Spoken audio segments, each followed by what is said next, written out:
Media one tea stop Doha run നാളെ നടക്കും. 50-ലേറെ രാജ്യങ്ങളിൽ നിന്നുള്ളവർ പങ്കെടുക്കും.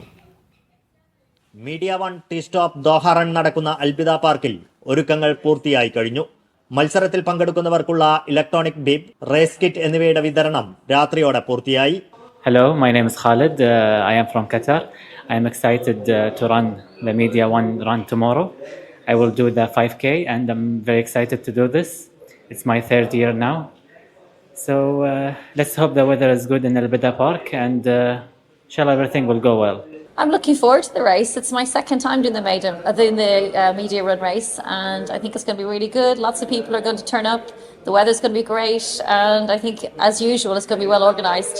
Hi, my name is Jane. I'm from the UK. I'm looking forward to the 5K tomorrow.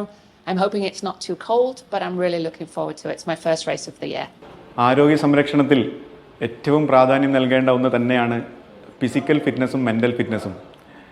Media one വളരെ പ്ലാനിങ്ങോടുകൂടി നടത്തുന്ന ദോഹ റണ്ണിൽ പങ്കെടുക്കാൻ സാധിക്കുന്നതിൽ ഏറെ സന്തോഷമുണ്ട്. എല്ലാവിധ ആശംസകളും. വളരെ സന്തോഷമുണ്ട് ഈ ഇവൻറ്റിൽ വീണ്ടും പങ്കെടുക്കാൻ കഴിഞ്ഞതിൽ. നമ്മളെ കമ്മ്യൂണിറ്റിക്ക് കൂടുതൽ പാർട്ടിസിപ്പേറ്റ് ചെയ്യുന്ന ഒരു ഇവൻ്റാണ്.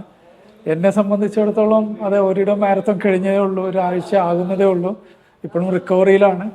അതോടുകൂടി തന്നെ ഷോർട്ട് ഡിസ്റ്റൻസ് ആണ്, 10 കിലോമീറ്ററിലാണ് പാർട്ടിസിപ്പേറ്റ് ചെയ്യുന്നത്. അപ്പോൾ ഒരു പേഴ്സണൽ ബെസ്റ്റ് ടൈമിന് ലുക്ക് ഫോർവേഡ് പ്രതീക്ഷിക്കുന്നു. Anyway, each race is different എന്ന് പറയും പോലെ we'll see how it goes. മത്സരം നടക്കുന്ന വേദിയിൽ ബിബും റേസ് കിറ്റും വിതരണം ചെയ്യില്ല. രാവിലെ 7 മണിക്ക് മത്സരങ്ങൾ തുടങ്ങും. 10 കിലോമീറ്റർ പോരാട്ടമാണ് ആദ്യം നടക്കുക. Qatar sports for all federation CEO Abdullah Al Dosari flag off ചെയ്യും. 5 കിലോമീറ്റർ മത്സരവും 7 മണിക്ക് തന്നെ തുടങ്ങും. മുതിർന്നവർക്കും ജൂനിയേഴ്സിനും 2.5 കിലോമീറ്ററും കുട്ടികൾക്കായി 800 മീറ്ററിലും മത്സരം നടക്കും. പങ്കെടുക്കുന്നവർക്കെല്ലാം മെഡലും വിജയികൾക്ക് പ്രത്യേക മെഡലുകളും ലഭിക്കും. Media one Doha.